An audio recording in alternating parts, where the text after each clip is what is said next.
ẹ máa wo àwọn conversations wa o, ẹ máa wo bá a ṣe ń sọ̀rọ̀. Ẹni tó sọ wípé èmi jẹ òun lówó, òun ò jẹ èmi lówó, ẹ máa wo conversation wa, ẹ máa wo bó ṣe ń bá mi sọ̀rọ̀. Ṣé tó bá jẹ́ wípé bóyá mo jẹ́ lówó màá máa bá a sọ̀rọ̀, àbí màá máa pariwo bí mo ṣe pariwo síta yẹn pẹ̀lú ìgboyà? Ṣé tó bá jẹ́ pé owó ẹ̀kan wà lọ́wọ́ mi tí mo ti ń sá fún tẹ́lẹ̀tẹ́lẹ̀, ṣé màá máa pariwo tàbí kí n máa sọ̀rọ̀ bí mo ṣe ń sọ̀rọ̀ yẹn? Ẹ kálẹ̀ gbọ́, ẹ máa wọrí títí àlógún títí 12:1 máa drop voice fún yín ọ̀dọ̀ ẹni tí síbi supervisor mi bí iṣẹ́ ọ̀dọ̀ ẹ̀gbọ́n ni mò ń lọ mi ṣínú tán nìsín tí ó ti yé nìsín, so òun ló máa determine so mo lè pẹ́ kí n tó kúrò lọ́dọ̀ ẹ̀. Ẹ ṣáà máa gbọ́ nǹkan látẹnu mi títí òru ṣẹ́gbọ́ ìbáyín. Mo rò pé ẹ gbóhùn ẹ̀bẹ̀ yẹn. Ẹ kálẹ̀ o, mo dúpẹ́ lọ́wọ́ everybody. Orúkọ mi ni Afọlábí Ismail, ẹni tí Àríjàn gbé sí orí fídíò pé mo gba owó lọ́wọ́ òun. Ẹ jọ̀ọ́ mo fẹ́ sọ fún gbogbo ayé, mi ò jẹ́ Àríjàn lówó. Mo ta mọ́tò fún Àríjàn kí n make a brief, mi ní láti rojọ́ jù because èmi ò kí ń ṣe onítíátà àbí artist tí máa wọ studio àbí ṣe máa lọ prepare ara mi. I want to say the facts, then I will attach this video with the proof. Anybody ẹ lè pe òyìnbó ń parọ́. So to cut the story short, mọ́tò tí ó gbé sórí fídíò kò sọ fún àwọn èèyàn bẹ́ẹ̀ pé èmi ni mo bóun ra mọ́tò yẹn tóun jẹ mí ní owó. Kò sọ bẹ́ẹ̀, ó ní mo ní kóun lọ ta mọ́tò tóun ló sọ. Ẹlẹ́ẹ̀kejì ó ní mo ṣoore fóun, kò sọ oore yẹn. Ẹlẹ́ẹ̀kẹta ó ní almost 1 million, kò specify owó yẹn. Mọ́tò yẹn tí mo bá ra wá nígbà recession 2015 ni mo bá ra mọ́tò yẹn wá. Ní ṣókí 1,270,000 ló gbé gbogbo mọ́tò yẹn dé. Mọ́tò yẹn dé ní 1,270,000 tó náà dẹ̀ confirm. Nígbà kí mọ́tò yẹn tó dé, I told him rather, ẹ̀gbọ́n ẹ mọ̀ pé owó tí wọ́n ẹni bọ́jẹ̀tì títí yín ní 800,000 lẹ sọ fún mi tẹ́lẹ̀, kò possible mọ́tò lè jẹ́ 800,000. Anẹ́lẹ̀kejì ní ìgbàdúrà kí n ra mọ́tò tó máa tún gún sí port lápapámọ́ o. Ẹni no problem,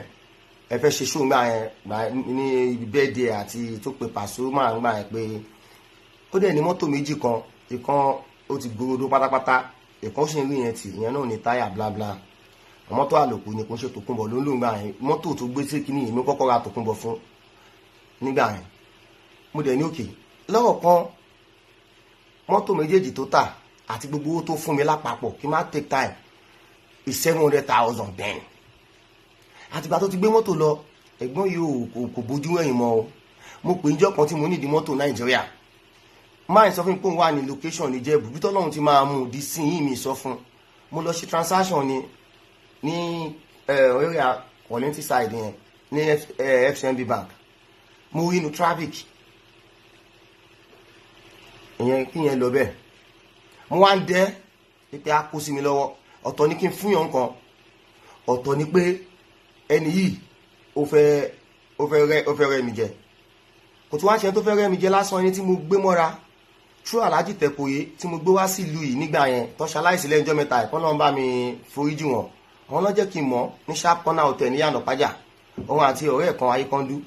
Àwọn náà ní kí n jọ kí n help ẹ̀, kí n link ẹ̀ mọ́ àwọn tèmi náà bá mọ̀. At least gbogbo àná ṣe ń ṣe náà nìyẹn. Ó dẹ̀ pé mi, ó ní kò sí ilé lórí ẹ̀ mọ́, kò sí nǹkan kan mọ́. Ìyàwó ti sá lọ gbá kan. Oníṣùgbọ́n mi fi yọ I have to say 1 or 2 things to this. Because òun tó fi lè ṣe nǹkan tó ṣe fún mi tó dẹ̀ mọ́ pá gùn mi wà lọ́wọ́ ẹ̀. So èmi náà ní láti hide anything. 1,270,000 ló wà lọ́wọ́ ní gbogbo mọ́tò mi, 700 lẹ fún mi. Mo wá ń dẹ́ láti gbà yẹn torí pé nǹkan tó ṣe fún mi jọ́ tí ó náà wà ní location tí ó sì location tó dẹ̀ gbóbìnrin sínú mọ́tò, àṣà àdúgbò mi ló wà. Mo wá dẹ́ kò sọ anything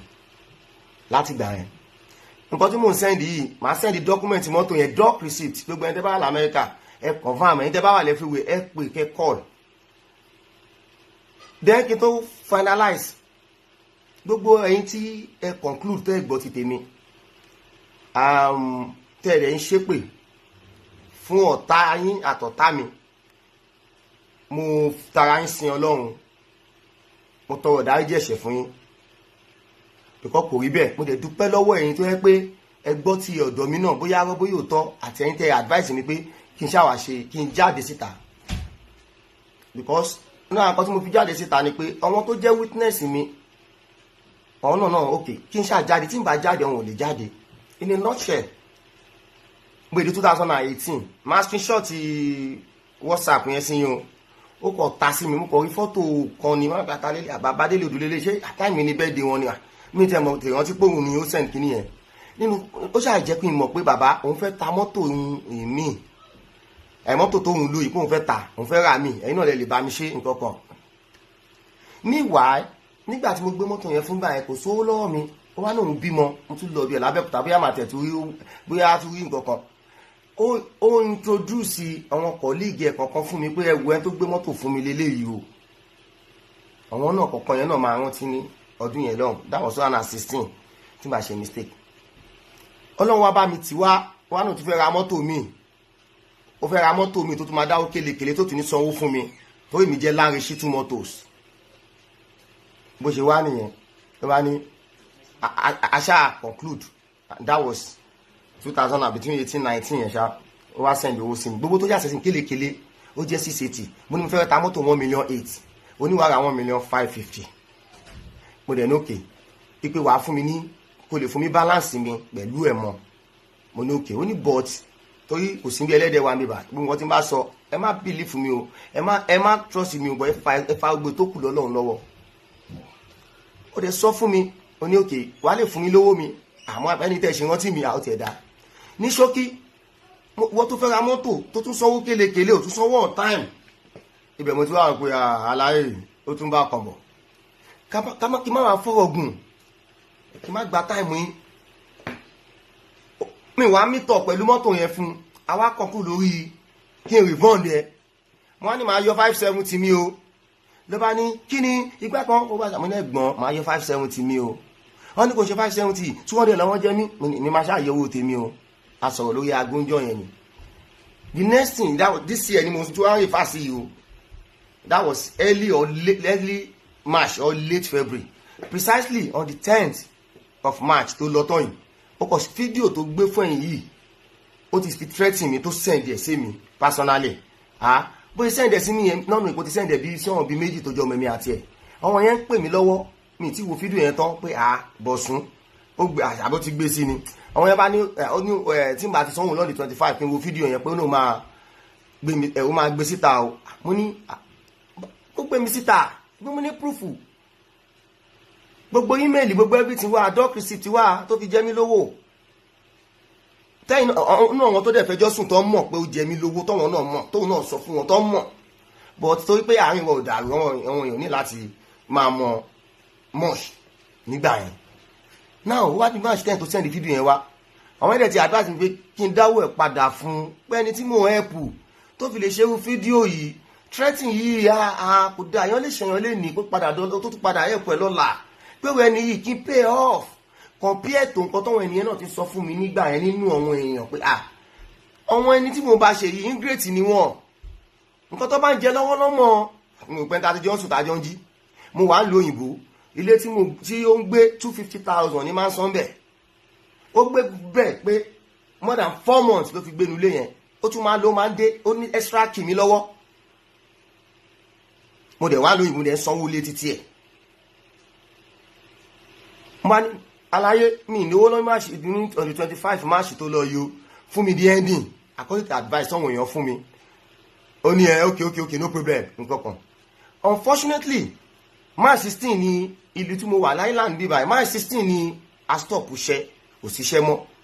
nígbà tó mo pé àbí mo lè rí nígbà tó ní March 28 mo wá pè ẹ̀gbọ́n mi lówó lẹ́ndì àti wọn pandemic o but ẹ jẹ́ nǹkan tí mo lè ṣe by first week of April ó dẹ̀ ní òkè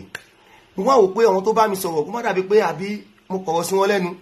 mo wá wá 120,000 mo máa attach ẹ̀ náà mọ́ fídíò yìí o mo wá send 120,000 sí April 7 ẹ̀gbọ́n ẹ má bínú ẹ gba owó yìí lọ́wọ́ mi ó wá ní òkè pé ó dẹ̀ ṣàdúrà fún mi ó wà nù kíní yẹn pé tó bá di May mo wá nígbà mo máa sọ tó kù mo ní May 5 lẹ́yìn wọn náà máa ṣíwálẹ̀ níbí báyìí o àti mọ̀ o nígbà tó dẹ̀ tún di April ending àwọn náà pè mí kí n má gbàgbé May ending mo ní May tí mo dá àwọn ẹ̀gbọ́n àti ìṣiṣẹ́ o bẹ́ẹ̀ ní sùúrù ẹ jẹ́ kí n wo nǹkan tí n bá tún lè ṣe tó bá ṣe tí a bá bẹ̀rẹ̀ iṣẹ́ tèmi ò bá tẹ̀ tí ì ṣiṣẹ́ àwọn tí mo lè béèrè owó lọ́wọ́ ẹ̀ àwọn á máa ṣiṣẹ́ wọ́n á sì lè yá mi lówó but ní ìnáwó kò sẹ́ni tí mo tún fẹ́ béèrè owó lọ́wọ́ ẹ̀ everybody ní gbogbo kí ní ìbá ó dẹ̀ ní okay no problem wàá tún pè mí again wípé báwo ni nǹkan kan mo dẹ́gbọ́n mi fẹ́ dájọ́ tó fẹ́ yẹ lọ́rọ̀ kan ìgbà tó di on the 28th tó lọ ní May yìí mo ti rí àwọn kìnìyàn lórí Instagram tó ń ti pè mí pé àwọn tó mọ̀ mi pé aṣẹ́kùn ti bọ̀bọ̀ ẹ̀gbọ́n yìí ló tún fẹ́ máa ṣe báyìí nǹkan báyìí pé ṣé kò ń ṣe ẹni tí àjọ ilé ní tíátà yìí kankan mo ní kò tí ì rìn wọn ni tó bá rìn wọn wọn á jáde wá bọ́ tó bá jẹ́ pé lóòótọ́ ẹ jẹ́ kí gbogbo àjọ wò ó ta ni wọ́n máa sẹ́ǹdì fídíò yẹn sí kó tó di pé gbogbo ẹ̀yìn ayé ń rí fídíò yẹn tó máa sẹ́ǹdì ẹ̀ sí tó rí CCTV tó ní lọ́wọ́ òun yẹn yá tí mo dẹ̀ rí fọ́tò ìyàwó mi nínú ẹ̀ ìyàwó mi dẹ́kẹ̀rẹ́ ó ti ní assistant tó ti tí é pé gbà mí ti ń bá stranded sí Nàìjíríà òun ló máa sẹ́ǹdì owó tèmi àtẹ́jọ́ máa fi jẹun nínú owó ilé yìí tí mo máa ń san níbẹ̀ yẹn tóbi tí mo kọ́lé sí ibẹ̀ kọ́ ni mò ń gbé àwọn tó súnmọ́ mi á mọ̀ kan tí mo sọ yìí owó ilé inú lédì náà kò mú anything mi ò bẹ́jọ́ sọ̀rọ̀ yìí màá ti sanwó fún un ìgbà tó wá di 29 àwọn kan wá pè mí wọ́n wá ṣe conference call pẹ̀lú èmi àti ẹ̀ mo wá sọ fún wọn yẹn pé mọ́tò tó wà lọ́wọ́ ẹ̀ tó wà nù fídíò kò sọ fún yín pé mi mo gba mọ́tò fóun èmi mo rà á fún un àwọn yẹn ni àwọn àbẹ̀ lọ́ọ̀ ìpèsè òótọ́ ni òun ló ra bọ́ mo sanwó ẹ̀ tán mo ní apáàtì yẹn mo tún fún ní 120 nínú 680 nínú pandemic tó náà wọn tó rojọ́ fún tán pè mí tí mo ní dárúkọ tí wọ́n sọ pé mo fún lówó ní April mo ní mo fún wọn ní kí n send the proof mo wá send the proof ògbọ́n wọn yẹn náà wá tún bá sọ pé ní tó fún ẹ lówó yìí ní sùúrù fún un ṣì ní sùúrù á fún ẹ àwọn anígbà mo fẹ́ sanwó mo ní màá fún nínú ẹ̀ ní June màá dẹ̀ fún lè tó kún July kò jù bẹ́ẹ̀ lọ o gbogbo dọ́pọ̀ tí bá ti attach mọ́ fídíò yìí ẹ jọ tó yọ lọ́hùn ẹ bá mi confirm ẹ o àdúrà gbogbo wa gbà o ọ̀rọ̀ tá àmọ́ tá àmẹsẹ̀ kò ní wọlé tọ̀wà wa o bó ṣe jẹ́ nìyẹn o èmi ò ní èmi ò fún lówó o kí gbogbo èèyàn gbọ́ o mo ti fẹ́ ta rẹ̀ sin Ọlọ́run mo dẹ̀ mọ̀ pé gbogbo ìṣòro ayé mi ó ti dópin nìyẹn o ẹ jọ tó yọ lọ́hùn o òun ló ṣáà tóun pé òun jẹ́ onítíátà nígbà tí ẹ̀yin tóun bá sọ pé ẹ ó ti ṣoore fún mi rí tí ò sọre tí mo ṣe o mo fẹ́ pay attention nínú nǹkan tẹ́ ń gbọ́ tó wà lọ́wọ́ yẹn ni tó sọre tí mo ṣe o tó dẹ̀ tún pè mí lọ́rẹ̀ẹ́ tó dẹ̀ tún sọ pé. Thanks for watching. Hope you enjoyed the video. Please subscribe to our YouTube channel by clicking the red button below that says subscribe and also click the notification bell. That will notify you each time we drop a new video. Thank you. Like, comment and share with friends. Thanks. Bye bye. ẹ bèrè pé ṣé kò ń ṣe 680 ní gbogbo tó kó fún mi tí mo yọ 570 tí mo fẹ́ 570 mi tó ń bínú agún mi ni mo fẹ́ gbà o recession gbà yẹn àwọn tí mo ti gba owó business lọ́wọ́ ẹ̀ $190 per dollar ni mo gbowó business man mọ́tò tí ìdí wọ́n àti calculate owó tí mo fẹ́ bá wọn gbé dé recession dé ẹlòmínì kò kọ́ wọn o ẹni tó láàánú nu wọn ló fún mi lóde ẹ̀dẹ̀ gbèsè yẹn wá wọ̀ mí lọ́rùn gbà nínú gbèsè yẹn náà ni mo ti dáhùn lóhùn o 2015 tí Buhari wọlé tí recession dé ẹ bèrè lọ́wọ́ ẹ o bó ṣe jẹ́ nìyẹn àdúrà gbọ́ àgbà o ẹ jọ mi ní kẹ́nìbọ̀dì believe fún mi o dọ́kúmẹ́ǹtì ti máa àtàṣì ẹ jọ tó yọ lọ ẹni kíyàn kẹ́nìbọ̀dì tó justify ẹ confirm ẹ kẹ́ verify ẹ wàsálàm thank you.